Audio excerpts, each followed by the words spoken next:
Hello guys, আসসালামু আলাইকুম। আজকে রান্না করব কাঁচা কাঁচা টমেটো দিয়ে রুই মাছ দিয়ে।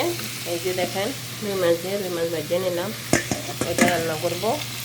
তো এই রোজা তো এই জন্য অল্প একটু রান্না করব। ভালো করে কষাই নিতেছি, কষাই নিয়ে তারপরে মাছগুলো দিয়ে দেবো।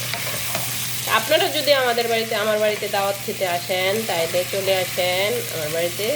যারা যারা কাঁচা টমেটো পছন্দ করেন তারা এসে কাঁচা টমেটো মাছ দিয়ে রান্না করলে পছন্দ করেন যারা, খেয়ে দেবেন।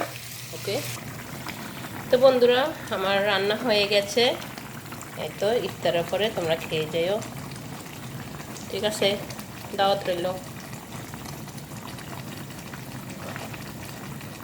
তো আমার চ্যানেলটাকে লাইক করবে, কমেন্ট করবে এবং শেয়ার করবে, আর চ্যানেলটা সাবস্ক্রাইব করে দিবে। তোমরা আমাকে ভিউ দাও, কিন্তু লাইক কমেন্ট করো না।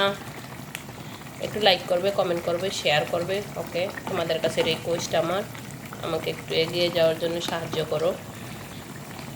লাইক কমেন্ট করতে টাকা লাগে না, লাইক কমেন্ট শেয়ার করতে টাকা লাগে না। তোমরা যদি একটু সাহায্য করো আমি এগিয়ে যেতে পারবো ইনশাআল্লাহ। তো ভালো থাকবে, সুস্থ থাকবে। আল্লাহ হাফেজ।